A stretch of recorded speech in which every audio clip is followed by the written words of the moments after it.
My name is Ava Linwood. I was 17 when my own parents told a crowded hallway full of teachers and students that my sister Lee had real potential, while I should just manage.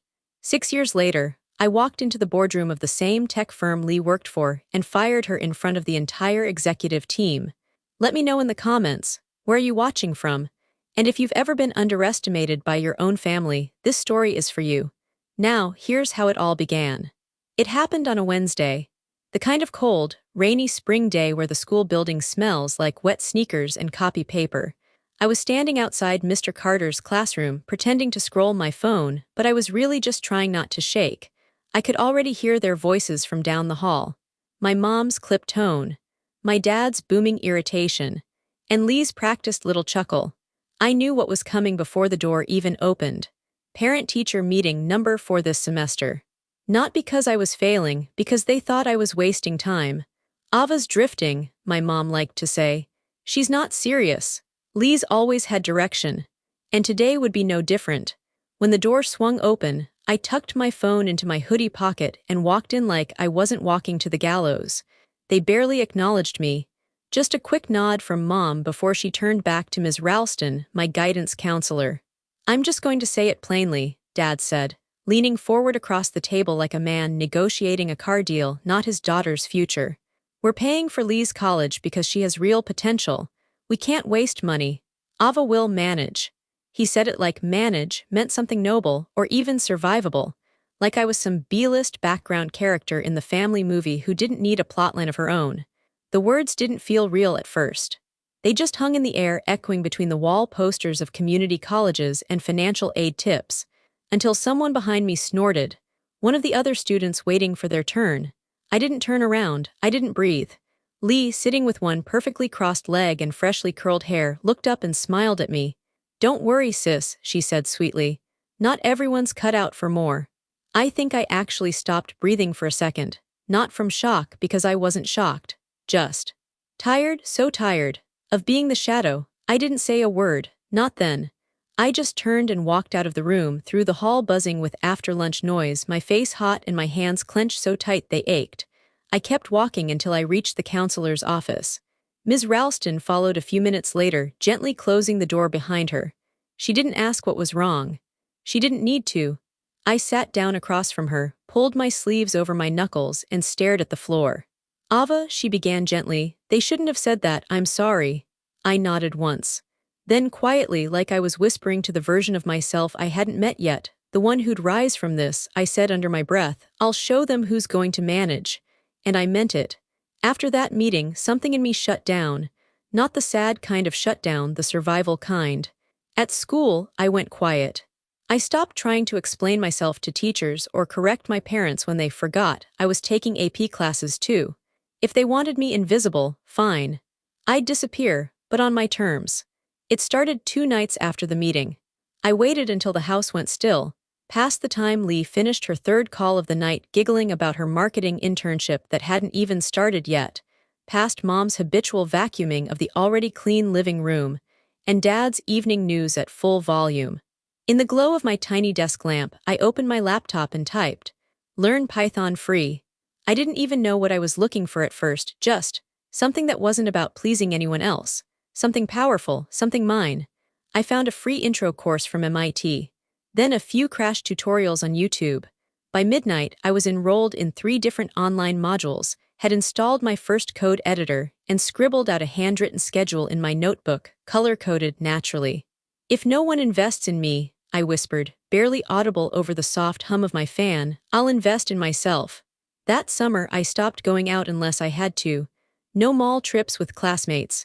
No family movie nights, not that they ever noticed. I coded, I debugged, I rewrote. I failed my first few scripts so badly I almost threw my laptop out the window. But I didn't. I gave myself 2 hours a night minimum, sometimes 4. On weekends, I'd wake up before the rest of the house and sneak in extra time before chores. My parents assumed I was doing homework, probably remedial. Lee never asked. She was too busy preparing for her big girl internship, as Mom called it. At dinner, it was always the same routine. Lee got her first project assignment already, Mom beamed, passing the salad bowl. Her supervisor says she's got real leadership potential. Dad chimed in with a proud grin. That's our girl. Maybe she'll be running the agency in 5 years. I'd nod, fork in hand, chewing slowly to keep from screaming. You don't talk much these days, Ava, Mom observed one night, not even looking at me. Everything okay at school? I shrugged, eyes on my plate. Fine. Just once, I considered blurting it all out, telling them I'd built a chatbot that actually passed my chemistry teacher's extra credit quiz, that I'd reverse engineered a local bakery's website backend just for practice, that I'd submitted an early application to Caltech on a whim with a portfolio of mini projects I coded in secret. But I didn't say a word, because I already knew the look they'd give me, vaguely polite confusion, the kind adults give when they can't quite connect what you're saying to anything they value. And worse, Lee's smirk. That smug, sideways glance she wore like lipstick. So I waited. Every night, I folded the edges of my progress a little tighter, like origami no one would ever see. And then, one morning in late July, it came. The envelope was thin, stark, official. I knew before I even opened it. Congratulations, Ava Linwood. You've been awarded a full merit scholarship to Caltech's Department of Computing and Mathematical Sciences. No one else was home. Lee was at her unpaid internship where she mostly posted on Instagram about iced coffee and the grind. My parents had taken the day to help her pick out networking outfits. I sat on the edge of my bed, holding the letter like it might vanish if I blinked. I didn't cry. I didn't jump up and down. I just smiled, slowly, quietly, for the first time in months. Then I folded the letter neatly, slipped it into the back of a geometry workbook no one would ever check, and returned to my laptop. There was more to build. My summer passed that way, in silence, in code, in stolen hours while the rest of the house celebrated Lee's every move like it was a presidential campaign. They didn't ask where I was going to college, not once. And when I overheard Mom telling Aunt Doreen at a barbecue, Ava will probably take a gap year or something, she's still figuring things out, I just smiled into my lemonade, because I already had the ticket out, and it was paid in full. 3 years passed in a blur of algorithms, long nights, and learning how to be exactly who I said I would become. It's funny, you'd think the moment you graduate college with honors, one of the top 10 in your class from Caltech, no less, your parents would at least ask what day the ceremony is. They didn't. The morning I walked across that stage in my cap and gown, my name was printed neatly in the program. Ava Linwood, Bachelor of Science in Computer Science, Departmental Honors. My advisor gave me a handshake that lingered an extra beat, and I left the auditorium with a diploma in one hand and a recruiter's business card tucked under my laptop sleeve from a firm I hadn't even applied to. But my family didn't know. They didn't ask. And I didn't tell them. Instead, I celebrated with Cam. Cam was my roommate for the last 2 years. She's a graphic designer with a sharp tongue and a soft heart. The kind of person who could make you laugh in the middle of a breakdown and mean it. We were sitting at our usual cafe off campus, a mismatched, plant-filled hole in the wall that brewed espresso like it was a love language. I had just taken the first sip of my coffee when Cam said, without even looking up from her sketchpad, "So, do you want to send the diploma to your parents with a glitter bomb, or just frame it quietly in your future skyscraper office?" I snorted. Honestly, I don't think they'd even notice the glitter. They're too busy celebrating Lee's new job. Cam raised an eyebrow. Oh, the one where she posts daily about hustle culture but hasn't coded a single thing. I slid my phone across the table. A new Facebook post from my mom. So proud of our Lee starting her journey as a future tech leader. Couldn't be more thrilled. First steps into the real world. Boss babe, women in tech proud mama, no mention of me. Not even a congrats to both our girls this year. Cam handed the phone back without comment. They'll figure it out soon enough, I said, sipping again. She looked up finally, really looking. And when they do, I smiled, slow and sure. That's when it gets interesting. Outside, the sun caught the edges of my tassel, still pinned to the corner of my bag. Inside, I felt something shift. Not anger, not even sadness anymore, just peace. The kind you get when you know who you are and who you're no longer waiting for. We spent the rest of the morning people watching and talking about what's next. Cam had a freelance gig lined up with a boutique agency. I had 4 recruiters in my inbox, 2 interviews scheduled, and 1 big idea scribbled in the back of my notebook that I hadn't dared say out loud yet. That idea would change everything. But not today. Today was about closing one chapter. quietly, on my own terms. When we left the cafe, I caught my reflection in the window, taller somehow, not in height but in presence. Like the version of me who sat in that high school counselor's office with trembling hands had grown into someone solid. I didn't need to announce it to the world. Not yet. Because soon the world would come knocking on my door and it wouldn't ask for Lee. The first time I heard the notification ping, I didn't think much of it. Then it came again. And again. And again. By the time I checked the dashboard, I had to blink twice to make sure I wasn't seeing things. 10,452 downloads. In 6 days.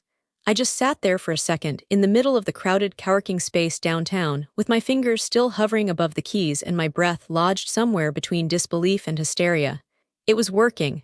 My app was working. Hey Ava, Jorge, one of the developers I'd recruited from an online forum, leaned over from the desk beside me. Is this number real? I turned my laptop so he could see it himself. He blinked. Holy, that's not just real, that's viral. A second later, Shilpa spun around in her chair, eyes wide. Did we hit 5 digits already? I didn't say anything, I just nodded once. And then the room, our little rented sliver of a startup incubator in Soma, erupted into cheers. Jorge high-fived Shilpa. The intern Miles fist-pumped into the air. Someone brought over cold brew and paper cups, like we were ringing a victory bell with caffeine. None of them knew I was only 21.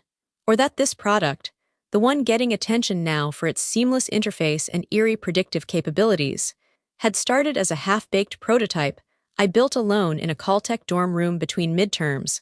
They just knew I was the founder, the one in the oversized hoodie who coded like a ghost at midnight and answered emails at 3 a.m. with full bug fixes. I raised my paper cup of cold brew. To the team, I said, but let's not breathe too easy, we scale now, this is just phase 1. Their excitement didn't dip, if anything it spiked. Jorge muttered, she's not kidding, is she? No, I wasn't.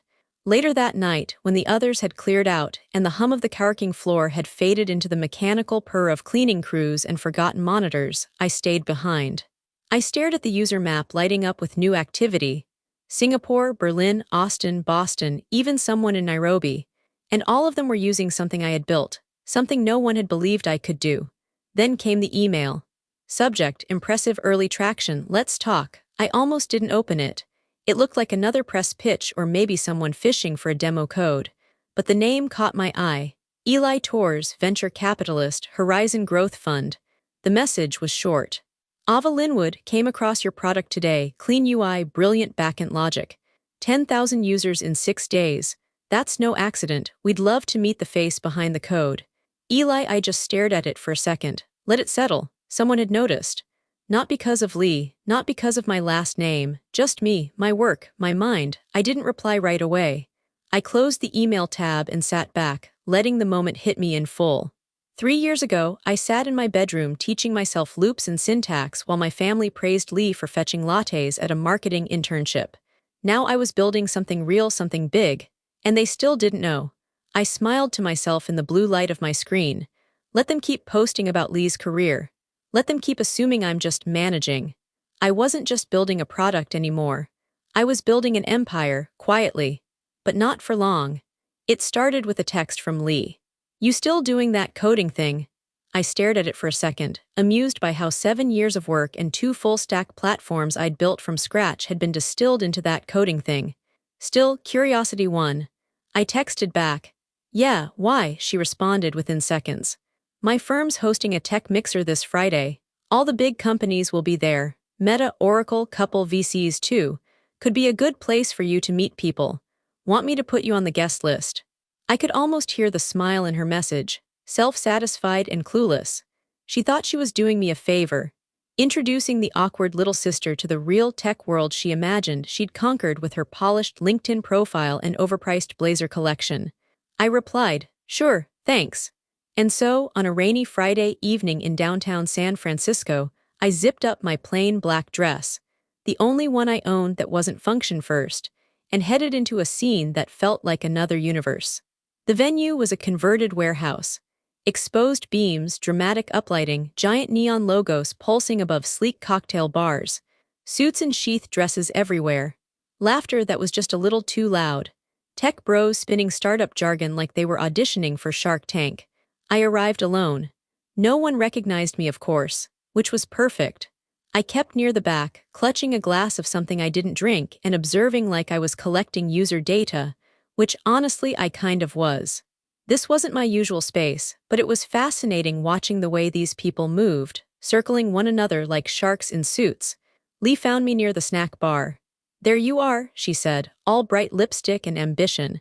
She hugged me with one arm while keeping her other hand on her wine glass like I might wrinkle her.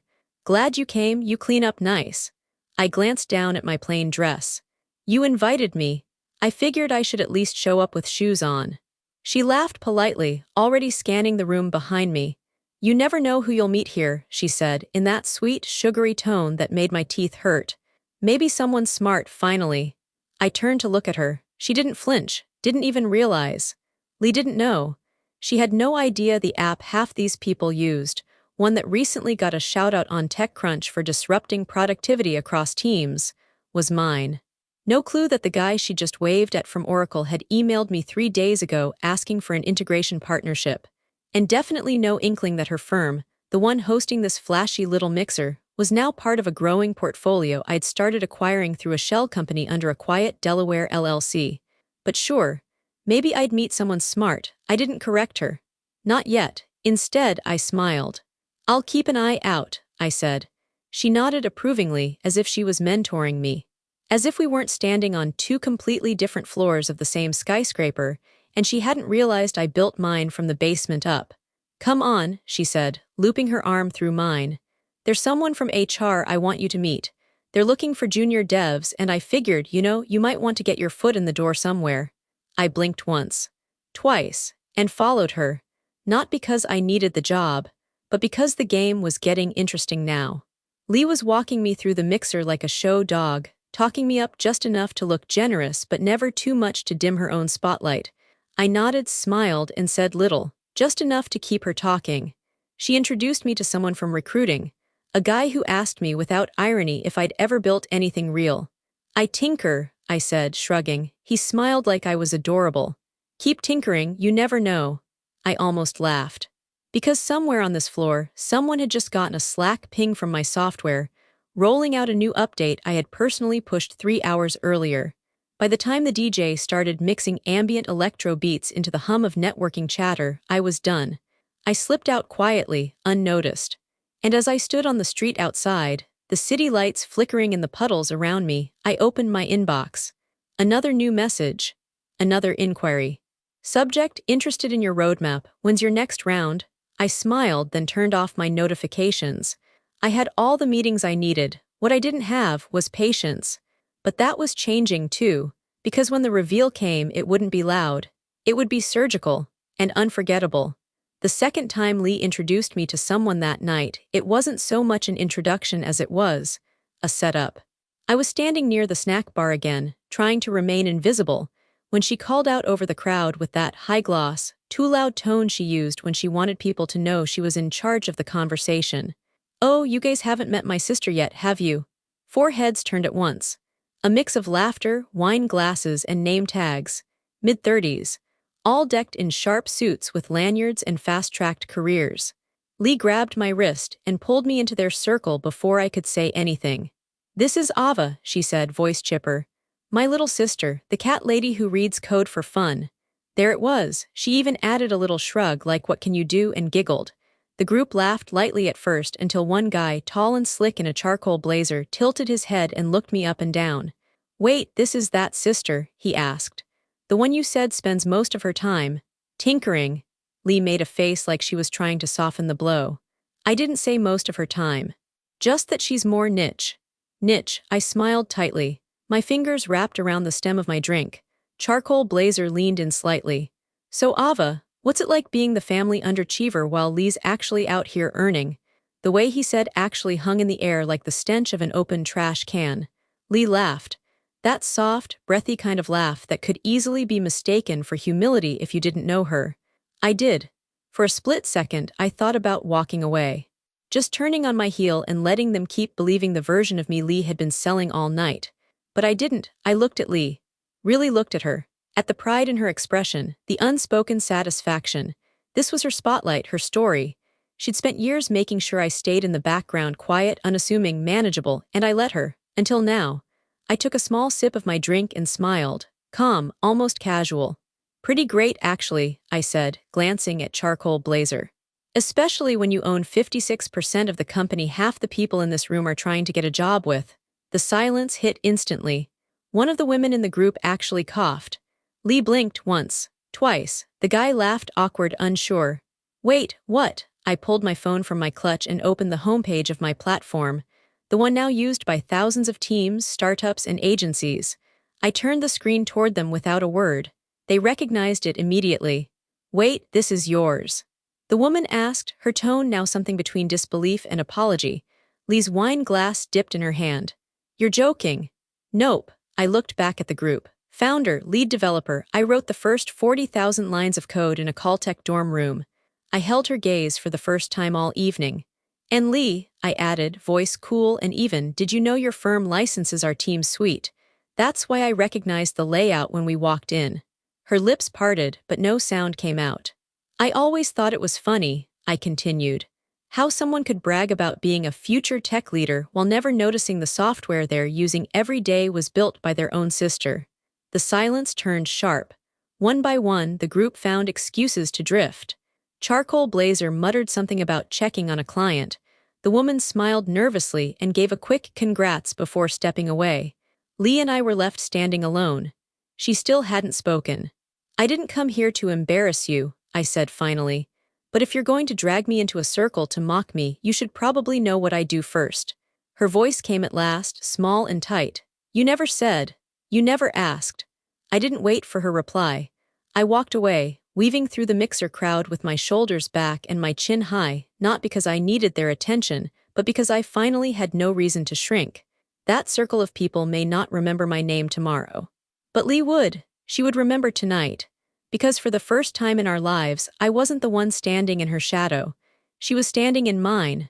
By morning, the mixer was a memory, but the shift inside me wasn't. I arrived early to the office. Too early, really. Most of the floor was still quiet except for the hum of the espresso machine in the kitchenette and the gentle tapping of our receptionist's keyboard echoing down the glass corridor. I stepped into my corner office, floor-to-ceiling windows casting long shadows across the dark hardwood, the skyline still waking up beyond the glass, and took a breath. My assistant, Clarice, entered with a clipboard and her usual calm expression. You have your 9 a.m. with legal and your 10:30 with investor relations. Want me to push either? No, I said, slipping out of my coat and folding it over the back of the couch. But I need to add something. I want an immediate audit of the Haverton Group. Clarice paused mid-scribble. Lee's firm? Formally, yes. Informally, it's one of our mid-tier holdings under Helix Bay. I walked to the window and looked out over the city. Something's been bothering me for a while. Last night confirmed it. What kind of audit? She asked gently. Full compliance. Vendor integrity, expense sheets, hiring practices. I want everything unfiltered. I turned back toward her. Start with the finance and HR departments. Clarice nodded once. I'll contact compliance now. She exited without another word. That's what I appreciated most about her, no judgment, just quiet execution. By 10 a.m., word had spread through the building. Not officially, but you could hear the current shifting, the increased foot traffic in the hallway, the muted whispers outside my door, the subtle looks exchanged between departments as the news settled in. Ava Linwood had called for a probe. Inside, I was calm, focused. This wasn't about revenge, it was about clarity.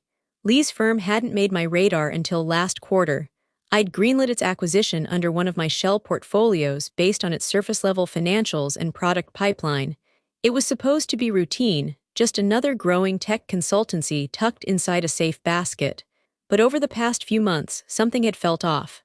Sloppy vendor contracts. A spike in turnover. Budget surpluses evaporating without a clear trace. I hadn't looked closer because, truthfully, I hadn't wanted to mix business with family. Now, that boundary no longer served me. I stood behind my desk, scanning the preliminary documents already pulled into the internal portal.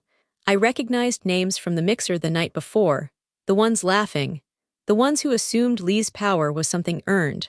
My chief compliance officer, Roman, stepped into the office carrying a tablet. Some early red flags, he said, holding it out. Unusual expense reimbursements and a string of contracts signed without proper review. Nothing we can't handle, but it's messy. Clean house, I said without looking up. He nodded. Quietly or loud? Start quietly, I replied, but be ready if it gets loud. As he left, I moved to the window again and stared out. There was no satisfaction in this. No smirk, no thrill. Just silence and the weight of finally acting on something I should have acted on sooner. This wasn't about Lee. Not entirely. It was about standards. And every company tied to my name, even in shadow, was going to meet them. Let them talk. Let the whispers swirl. Let Lee wonder. I wasn't punishing anyone. I was protecting what I built. The knock on the glass was sharp, angry. Clarice barely had time to buzz a warning through the intercom before Lee stormed into the room, her heels clacking like gunshots across the polished floor. Her face was flushed, lips tight, eyes wild with disbelief. You, her voice cracked under the weight of rage. It's you. I knew something was wrong, but I didn't think you'd actually. She broke off, glancing around the office as if she couldn't believe where she was. As if the truth of the space, its clean, modern quiet, was somehow more offensive than the chaos she'd left behind. You own it, she whispered. All this time, I didn't answer. I didn't need to. Her eyes flew back to mine, burning. You're trying to ruin me. She looked smaller than usual. Not just physically, something in her posture, in the way her voice wavered when it wasn't cloaked in public bravado. Like the scaffolding she'd spent years building her identity around had finally started to collapse. Lee, I said evenly, motioning for the door to close behind her. Sit. I'm not sitting, she barked. You're having my emails pulled, you're freezing vendor contracts, you flagged my team for misreporting. What kind of psychopath burns down her own sister's job? I'm not burning anything down, I replied, walking slowly around my desk to face her. I'm cleaning up. There are ethics violations across multiple departments. I gave the compliance team full authority to audit every level. If you've done your job by the book, you'll be fine. Her hands curled into fists. You waited until I was settled, until I built my team, earned my promotion, and now you want to sweep in and tear it all apart. No, I said calmly. I waited until I could no longer excuse the dysfunction just because my sister worked there. She stared at me, stunned for a breath, then scoffed. You've always hated that I outshined you. That made me laugh. Outshined me. I said, the edge in my voice finally surfacing. Lee, you didn't even realize you were using my software until I told you at a party. You humiliated me, she hissed. In front of everyone. No, I said, stepping closer. You humiliated yourself, I just stopped making it easy for you. We stood in silence for a long moment, two women with the same last name, same blood, but nothing else tying them together anymore. You've changed, she whispered. I nodded. No, I stopped pretending. She turned abruptly and left without another word, her heels echoing down the corridor, this time uncertain, faltering. Less than an hour later, my phone rang. Dad, I knew it was coming. I let it go to voicemail. He called again and again. The fourth time I picked up. What are you doing? His voice was tight with fury and thinly veiled panic. Do you know how this looks? Your sister is devastated. You're putting the entire company's reputation at risk. No, I said quietly. The company put itself at risk when it allowed unethical practices to flourish. I'm the one cleaning it up. This isn't how family works, he said bitterly. You don't just turn on your own people because of some grudge, you'll destroy everyone's chances. I stood by the window again, watching the streets below fill with evening traffic, my reflection faint in the glass. You destroyed mine a long time ago, I said. I'm just making sure no one else gets buried under what you chose to ignore. He was quiet on the other end, and for once I didn't fill the silence, I let him sit in it. I'm disappointed in you, Ava, I smiled faintly. You've been disappointed in the wrong daughter for years. I ended the call. For the first time in my life, I didn't feel the need to explain myself. Not to Lee, not to him, not anymore. The boardroom was colder than usual, not in temperature but in tone. Too clean, too quiet. The kind of silence that fills a room when people realize the person they've ignored is the one holding the keys. Mr. Lane, the CEO of Haverton Group, sat at the end of the long table, hands folded, eyebrows furrowed in cautious confusion. He didn't know why he'd been summoned, only that it was urgent. I sat across from him, posture straight, folder unopened in front of me. He still didn't recognize me. We'd passed each other once or twice, at acquisition briefings, investor mixers. I'd always let the legal team take point, hidden behind the LLCs and shell partners that kept me off the masthead. Today I wasn't hiding. "Thank you for coming," I began, tone even. "I won't take much of your time." Lane forced a smile. "Of course, anything we can do to support, well, whoever you're representing." I opened the folder and slid a single page toward him, company letterhead stamped across the top. A declaration of majority ownership, signed and dated. My name bold and unmistakable. He went pale. Yes, I said. "I'm not representing anyone. I own 56% of Haverton Group. Technically, I've had controlling interest for 3 months, legally, quietly." He stared at the paper like it might explode. But why now? Why reveal that?" I folded my hands. "Because I've been watching and I've seen enough." His brow tightened. "Look, if this is about the audit." "It's exactly about the audit." I leaned forward, voice steady but unmistakably firm. "You've tolerated unethical practices long enough. Ghost vendors, inflated expense reports, misclassified roles, and a culture that protects loud, arrogant managers while burying talented developers under impossible deadlines." Lane blinked, mouth opening then closing. "This isn't personal," I added. "Not even about Lee. It's structural.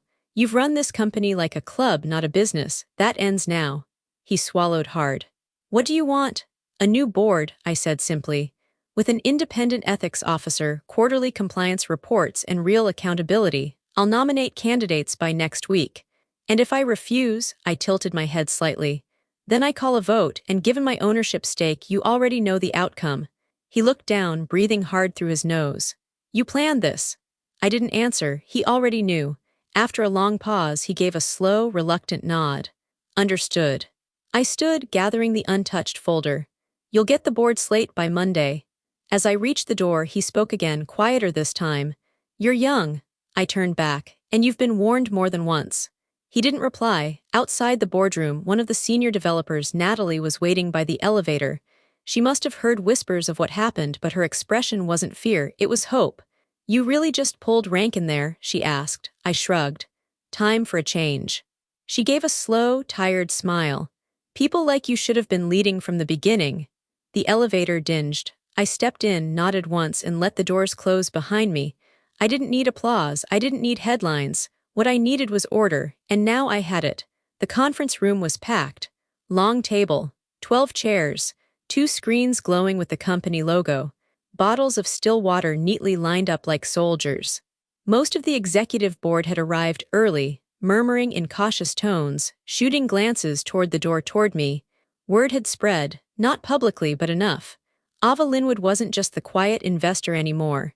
She was in control. I walked in 5 minutes early, Clarice beside me with the printed agenda and a sealed folder. Every seat fell silent the moment my heels touched the tile. Lee was already there. Second chair from the left. Dressed sharp, lips painted, face unreadable except for the way she refused to meet my eyes. Across from her sat Dean Arlo, the smug project lead from the mixer. He'd laughed the hardest when she called me the cat lady who reads code for fun. He wasn't laughing now. "Thank you all for coming," I said, sliding into the head chair. "Let's begin."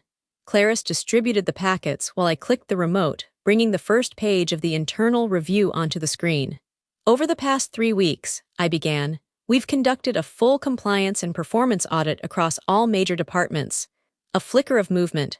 Lee stiffened. I continued, unfazed. "This review revealed 2 primary concerns. 1. A pattern of unapproved expenditures and misrepresented results within Project Dextra. 2. A breach of conduct within internal communications and hiring referrals, specifically related to Dean Arlo's management practices." Dean straightened in his seat, his voice tight. "Are you implying misconduct?" "No," I said, "I'm confirming it." A few heads turned. Someone gasped. I didn't flinch. "Effective immediately," I continued, "Dean Arlo's contract is terminated for cause. You'll be escorted out after this meeting. Legal has your files." He rose halfway. "You can't." "I can," I interrupted. "And I just did." Silence. Then Lee stood. Not slowly. Not quietly. She stood like someone who'd just been yanked out of a dream they didn't want to wake up from. "You can't do this to me." Her voice echoed in the stunned stillness of the room. "I built that department," she went on, cheeks flushing. I worked my way up. Everyone here knows it. You, she pointed at me. You've just been hiding behind shell companies and shadow shares. You don't even know what it's like to actually work for something. I looked at her finally. I stood matching her height, matching her fire, but not her volume.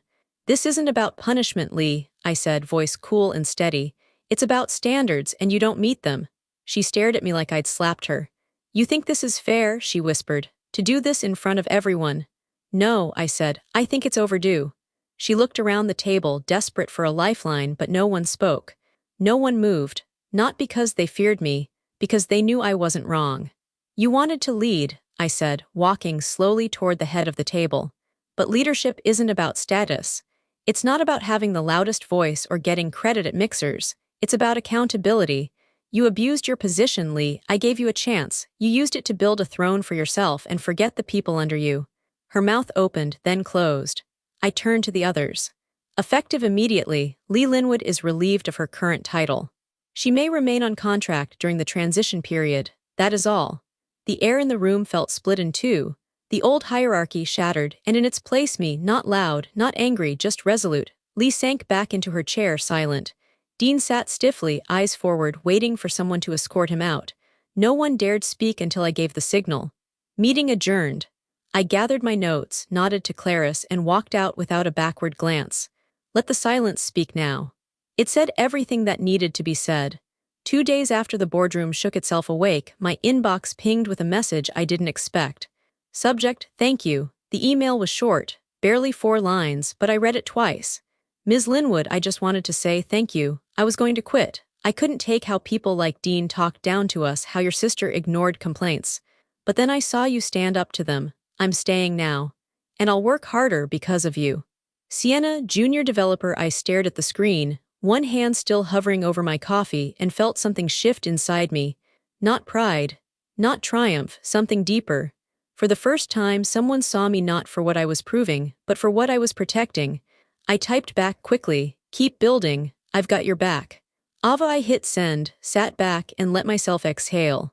Maybe the silence I carried all these years. The silence in that high school hallway, in the bedroom where I taught myself code under a blanket, wasn't just for me. Maybe I was holding it long enough to break it at the right time, for the right people. I didn't hear the knock, just the creak of my office door. Lee. She stood in the doorway like someone unsure whether they were welcome or just tolerated. Her mascara was smudged, eyeliner faded, hair still curled but losing its sharpness around the edges. She tired, and not just tired in the bad night's sleep way, tired like something inside her had cracked and she wasn't sure what would pour out. Do you have a minute? She asked softly. I gave a small nod, motioning for her to come in. She didn't sit, just stood by the window, staring at the skyline like it might offer her an answer. I was wrong, she said, voice low. About everything. I said nothing, let the words hang. I spent years thinking I had to compete with you, win, stay ahead. I didn't even realize you weren't even racing me, you were just building something else entirely. I folded my hands together on the desk. You weaponized the fact that I was invisible, and when you finally saw me you tried to shrink me again. She flinched. I know, and I deserved what happened in that room. Silence. Then she turned to face me fully. I don't want a title or sympathy, but I do want to be different. Her voice cracked on the last word, and I saw her eyes shimmer. Not for show, not for drama, real. I don't know how to fix it, she whispered, but I want to try. I studied her, this sister who once reduced me to punchlines and shadows, now standing across from me without armor. Old me might have wanted her gone, fired, forgot, but power wasn't about revenge anymore. It was about choices, and I was finally free to make mine without needing anyone's approval. You have one chance, I said calmly. Not to prove anything to me but to yourself. Blinked, holding back tears. You mean you're not letting me go? No, I said, standing. I'm letting you rebuild. Her breath hitched. But I'll be watching, closely, and this time there are standards, no shortcuts, no excuses. She nodded quickly, grateful, maybe even a little stunned. I'll start from the ground if I have to. I gave a faint smile. Good, that's where the real builders begin. She stepped toward the door, then paused. Ava, I looked up. I'm sorry I didn't believe in you sooner. I didn't reply, I just let her leave, because some things don't need words. As the door shut behind her, I sat back down and opened my laptop again. This time, when the next message came in from the legal team about our expansion market, I smiled. Because the company was growing, the culture was shifting, and maybe, just maybe, so were we. By winter, the office felt different. The tension that once lived in the corners, in every whispered hallway conversation, every side glance at who was included and who wasn't had thinned out, like a wound finally breathing. It didn't happen overnight, but I noticed the little things first. The way Lee started arriving early, always the second person in after Clarice, coffee in one hand, notebook already open. She no longer swept through the office with heels that dared someone to look. Now she walked quietly, nodded to the front desk staff, made copies herself. She stopped delegating things that weren't hers to delegate. And most of all, she stopped performing. No more loud phone calls about closing deals. No more lunchtime bragging. No more tight-lipped smiles masking condescension. Instead, she asked questions, listened, stayed behind to help with onboarding when HR was overwhelmed. She even declined a private office when one opened up. "I work better out here," she'd said. "And it's harder to ignore people when you sit among them." It wasn't dramatic. It wasn't loud, but that made it real. I watched from a distance. I didn't hover, I didn't test her. I didn't need to, I just paid attention. One afternoon, I passed by the open workspace and saw her leaning over Sienna's desk, the same junior dev who'd emailed me months ago, quietly reviewing a presentation deck. She didn't talk over her, didn't take over. She just offered suggestions, then let Sienna lead the rest. Later that day, I walked back into my office where Clarice waited with the week's briefing folder. As she handed it over, she glanced toward the glass wall where Lee still sat, scribbling on a whiteboard with a small team gathered around her. "She's different now," Clarice said without prompting. I nodded, flipping through the briefing pages. "Some people learn, some don't." Clarice raised an eyebrow. "And her?" I looked up and considered it honestly. "She might." The words surprised even me, but I meant them. As for the company, it was growing. The culture was shifting, finally reflecting the product we built, open, functional, ethical. The kind of place I would have wanted to intern at all those years ago. We just expanded into 2 new markets. Europe was next. HR implemented a peer review system. Managers were now evaluated as rigorously as their teams. And the gossip, the fear, the quiet resentments, fading. What replaced it was slower, less flashy, but real, respect, mutual investment. No one raised their voice in meetings anymore to dominate. They raised their voices to support. We weren't perfect, but we were better. And in the background, without applause or shortcuts, Lee was slowly becoming someone I might have respected even if we didn't share a last name. It didn't erase what came before, but it gave me hope for what might come next. The stage lights were warm against my face, and for once I didn't mind the spotlight. I stood at the center of a packed tech leadership conference, clean podium, cameras discreetly set up along the aisles, murmurs quieting as I stepped up to speak. Rows of faces stared back at me, students, founders, developers, executives, people at the start, middle, or pivot of their journeys. I took a breath, then began. "My name is Ava Linwood," I said clearly, "and I build things people once told me I wasn't qualified to touch." The audience chuckled softly, not because it was funny but because they understood. I scanned the front row. My parents were there, Dad, stone-faced, jaw tight. Mom, hands folded in her lap, eyes following my every move like she was seeing me for the first time, and next to them Lee, hair pinned back, subtle suit, not a trace of smugness. Just calm attention, and when I met her gaze for a beat, a small, steady smile. She was the first to clap when I began, and I didn't miss it. I was 17 when someone told me in front of a full school hallway that I'd just have to manage while others had real potential, I continued. That moment didn't break me, but it marked me, and I used it. A pause, a heartbeat, the truth hanging there like a banner behind my words. "See, the people who underestimate you," I said. "They will teach you how to rise." A few in the audience nodded. One woman near the aisle blinked fast, holding something back. I wasn't the loudest voice in the room. I wasn't the top of my class, and I didn't get offers handed to me, but I invested in myself.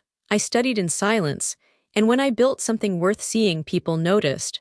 Another pause, the kind that holds weight. "But this isn't a story about revenge," I added. "It's about standards." I glanced at the screen behind me where a slide showed our company's new values: integrity, collaboration, growth. Because no matter where you come from, no matter what they call you, if you want to lead, it starts with what you're willing to walk away from and what you're willing to stand for. The room held its breath, I let it. And in this company, I said finally, we don't mock, we mentor. The applause started slowly, then swelled. Hands clapping, feet tapping, a few whistles from the back. I saw my mother lower her gaze, a subtle shimmer in her eyes. My father didn't clap right away. But Lee did. She stood, straight-backed, eyes glassy, expression unreadable except for the pride in it. Afterward, people swarmed the lobby to shake hands, snap photos, share stories of their own. But my mind stayed on that row. On the girl I used to be. On the silence I carried like armor. And the voice I had finally claimed as mine. That was the end of my story. The moment I stopped managing and started leading, not just a company, but my own life. And sometimes I still wonder, did Lee do the right thing by swallowing her pride, starting over from the bottom, and choosing to rebuild instead of walking away? Have you ever done something similar when you realized you were wrong, and did it change you? Tell me in the comments what you think.